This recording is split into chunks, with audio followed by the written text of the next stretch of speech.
Amigos, e vamos direto para fazer um giro na nossa capital federal com ela que conhece tudo e está sempre ali apurando os ecos do Congresso Nacional, Luciana Verdolim, diretamente para Brasília. O nosso Morning Show vai indo para a gente começar a entender um assunto que deu o que falar no final de semana, o encontro do presidente argentino Javier Milei, el Peluca Milei, e o ex-presidente Jair Bolsonaro. Então vamos chamar aí Luciana Verdolim, tudo bem? Conta pra gente, Luciana, todos os detalhes do que aconteceu e a repercussão olhando adiante. Bom dia. Bom dia, Marinho. Bom dia ao pessoal do estúdio que está acompanhando a gente. Olha, visita de Milei que causou, inclusive, contragosto, causou uma certa insatisfação aqui do Palácio do Planalto por conta da falta de encontro com o presidente Lula. Javier Milei veio ao Brasil em uma viagem que foi considerada uma viagem pessoal, não foi uma viagem de chefe de Estado. Por conta disso, não teve encontro com o presidente da República. Foi, inclusive, a primeira vez que Milei veio ao Brasil desde a posse. Insatisfação aqui em Brasília, mas agradou aos aliados do ex-presidente Jair Bolsonaro. Teve muita festa em Santa Catarina.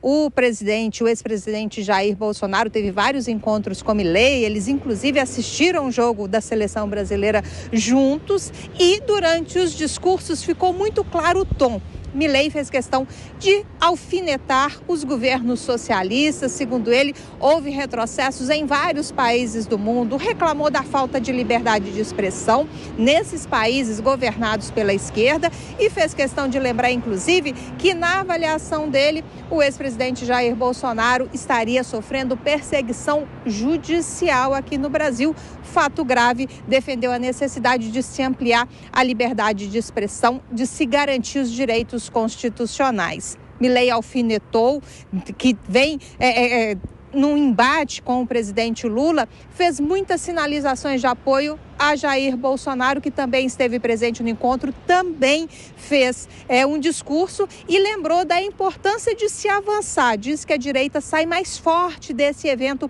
que aconteceu no fim de semana. E sinalizou, inclusive, que está confiante de tentar reverter a decisão da Justiça Eleitoral, que o considerou inelegível. Tem muito candidato já se colocando como possível candidato à presidência da República em 2026. Aliados de Bolsonaro fazem questão de ressaltar que é muito cedo ainda para falar nisso, que o ex-presidente ainda tem bala na agulha, pode se contrapor, pode garantir a possibilidade de uma reeleição, uma tentativa, de voltar aqui ao Palácio do Planalto, se conseguir reverter essa decisão lá do TSE.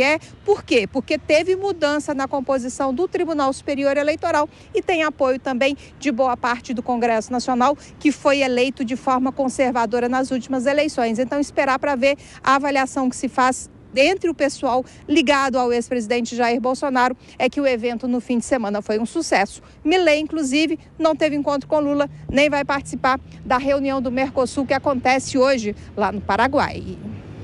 Excelente, Luciana Verdolim, sempre com a melhor apuração e os melhores ângulos aí de fundo em Brasília, essa bela imagem aí da água espelhada aí perto na verdade, logo atrás do Palácio do Planalto. Obrigado, Luciana, tamo junto. E a gente segue em frente aqui, pessoal, claro, querendo ouvir a repercussão na visão de vocês.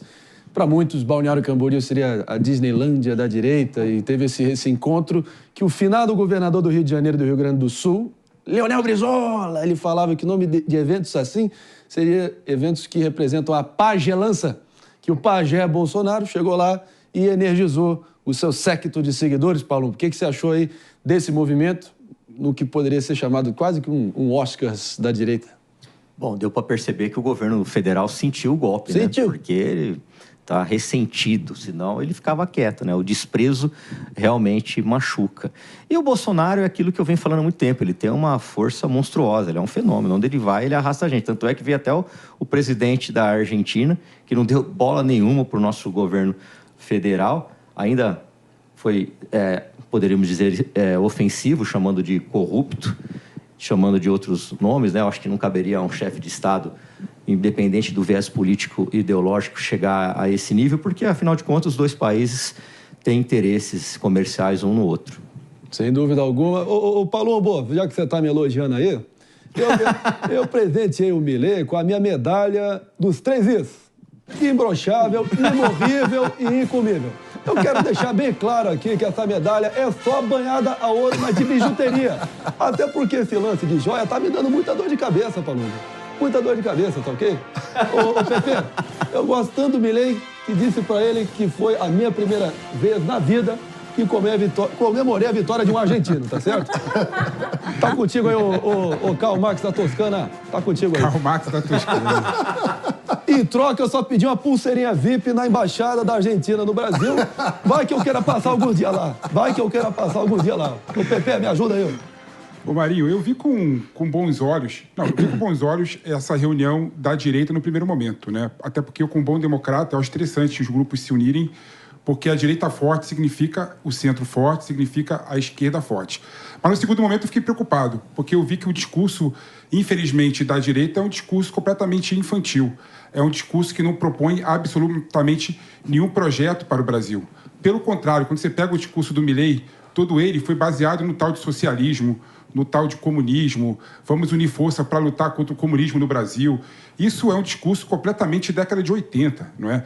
Depois da queda do Muro de Berlim, você falar da volta do socialismo e da volta do comunismo, você realmente está fora da realidade. E tudo isso é um discurso, Marinho, no meu modo de ver, que visa buscar o inimigo comum, né? Infelizmente, essas pessoas só sobrevivem no discurso raso quando encontram um inimigo em que você tem que lutar, né? Mas a gente viu pouco projeto, a gente viu poucas narrativas que demonstram uma certa preocupação realmente com o Brasil e com o mundo. Realmente foi uma festa para tomar cerveja, reencontrar os amigos e bater palmas um para outro, celebrando todo mundo com a mesma ideia, sem nenhum tipo de discussão profunda. É exatamente a mesma coisa do Fórum de São Paulo, né? O Fórum de São Paulo, por exemplo, que a direita acha, nossa, o Fórum de São Paulo. O Fórum de São Paulo não serve para nada.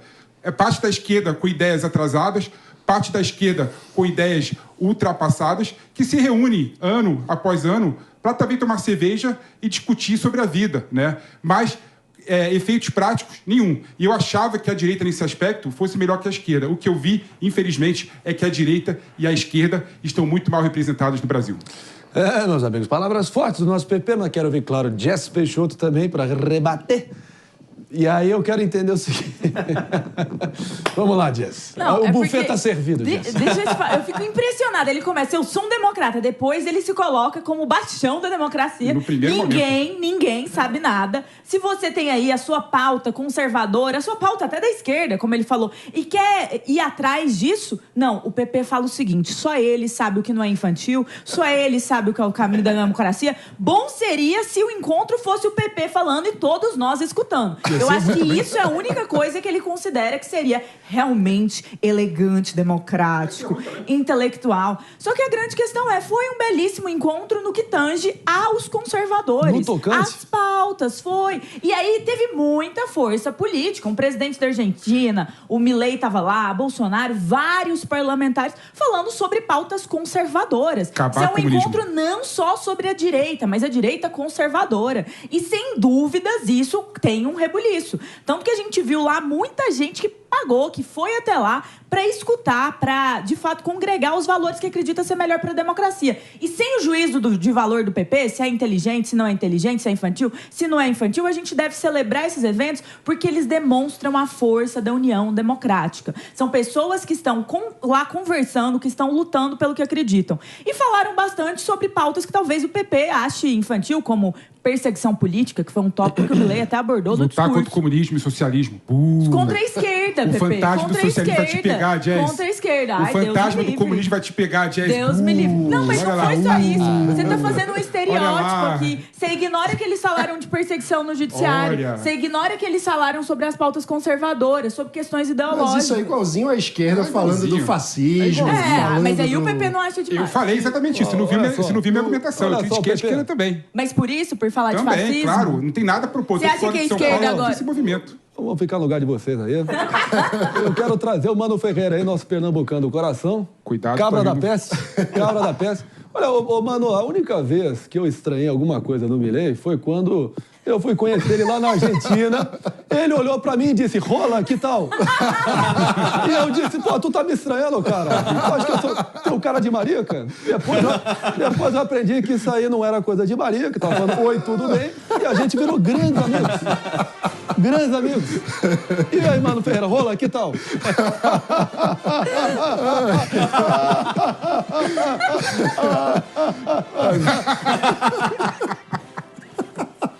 Ai, meu Deus. Fala, mano.